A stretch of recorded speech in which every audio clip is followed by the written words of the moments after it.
자, 유인물 마저 보겠습니다. 우리나라 역사. 그래서 이것만 좀 외우시라고 얘기를 했는데, 통일신라 시대는 이 정도 제 써놨고, 고려시대, 조선시대만 써주시면 돼. 고려시대 의학행정, 태의강. 조선시대는 전의강. 옳지. 왕실의료입니다. 고려시대 상약구, 그 다음에 조선시대 내의원. 자, 서민의료입니다. 고려시대 해민국, 그 다음에 조선시대 해민서. 그 다음에 전염병 환자 치료입니다. 고려시대 동쪽에 하나 있고 서쪽에 하나 있다 해서 동서대비원. 조선시대는 활인서. 구료기관입니다. 빈민구제. 그러면 고려시대 제위보, 그 다음에 조선시대 재생원. 그쵸? 그 다음에 제가 욕심을 조금 더 내서 그 밑에 보시면 보건복지부 직제변경. 이게 아주 예전엔 단골이었거든요. 요즘 좀 안 나오긴 하더라고요. 근데 제가 욕심을 좀 낸 겁니다. 요거는 모르셔도 되긴 하는데, 일단 조선 말이 위생국이었었어요. 조선 말이. 그러다가 경찰, 그러니까 일제시대로 갑니다. 경찰국, 위생과 좀 떨어진 거지. 그 다음에 이제 미군정 시대로 가셔서 3번 바꿨다 그랬습니다. 위생국, 보건후생국, 마지막이 보건후생부. 그래서 광역행정이다. 부까지 올라갔으니까. 그리고 대한민국 정부 수립되면서 사회부, 보건부, 여기 합쳐져서 보건사회부. 이게 1955년이에요. 그죠? 네, 보건복지부고, 지금 현재 보건복지부. 네, 보시면 돼요. 이건 제 욕심이니까 그냥 넘어가셔도 돼. 여기까지 우리 한 거죠. 그렇지? 자, 그러면 이제 다시 책으로 오셔서 혹시 기억하실려나 모르겠다. 아까 임상의학하고 공중보건의 차이점이, 임상의학은 환자 검사한다 그랬죠. 그렇죠? 피 뽑아서 검사로 인해서 진단을 내리는데, 우리 공중보건은 뭐 갖고 진단을 내린다고 했냐면 통계, 보건 통계 갖고 한다 그랬거든요. 그래서 이제부터는 보건 통계에 대해서 하도록 하겠습니다. 자, 이제 이게 조금 더 중요해져서 일단 보건 이제 통계 쪽으로, 그러니까 그 통계 지표로 들어갈 거거든요. 통계 지표로 들어가는데 이제 WHO가 제시를 했어요.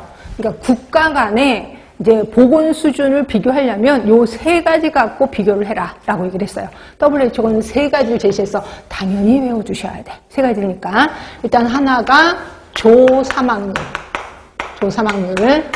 그 다음에 평균 수명,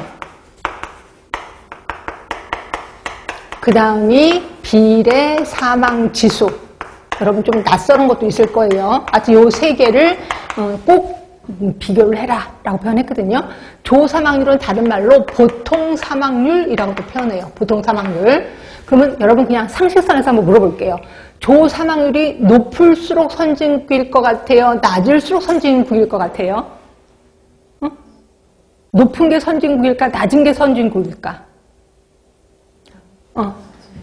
그치? 낮아야지 선진국이지. 그러니까 조사망률은 어떻게 구하는 거냐면 그냥 그 중앙인구 수분의 사망한 사람 수예요. 사망한 사람 수.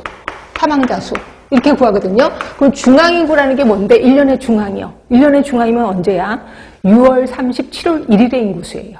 그 인구수분의 사망한 사람 수를 조사망률이라고 하는데, 조사망률은 낮을수록 선진국이라고 볼 수 있어요. 낮을수록. 자, 그럼 평균 수명은 높을수록 또는 낮을수록, 평균 수명은 높을수록 선진국이라고 할 수 있습니다. 그러면 비례 사망지수는 뭔데요? 자, 비례 사망지수는 뭐냐면, 얘는 좀 중요해요. 사망자 수 분의 50이 넘어서 죽은 사람의 수야. 50세 이상 죽은 사람의, 죽은 하니까 너무 저렴하다. 사망자 수. 50세 이상 사망자 수. 이거를 비례 사망 지수라고 합니다. 그럼 이거는 높을수록 선진국일까? 낮을수록 선진국일까? 높을수록. 그죠? 이게 뭐냐면, 지난해 죽은 사람이 100명인데, 100명이 다 50이 넘어서 죽은 거야. 어렸을 때 한 명도 안 죽었다는 거죠. 굉장한 선진국이야. 그러니까 여러분들은 얘는 낮을수록 얘네들은 높을수록 선진국이구나 라고 외워주시는 게 좋습니다. 특히 비례 사망지수는 요거 식도 외워주시는 게 좋습니다. 자, 그런데 자, 이런 경우 혹시 있으시나 모르겠어요. 이건 여러분들의 이해를 구하기 위해서 설명하는 겁니다. 어느 지역에 갔거든요. A라는 지역에 갔고 B라는 지역을 갔더니 A라는 지역이 조사망률이 높아요. 그리고 얘는 조사망률이 낮아요. 그럼 어느 나라가 잘 살 것 같아? A 국가가 잘 살아? B 국가가 잘 살아?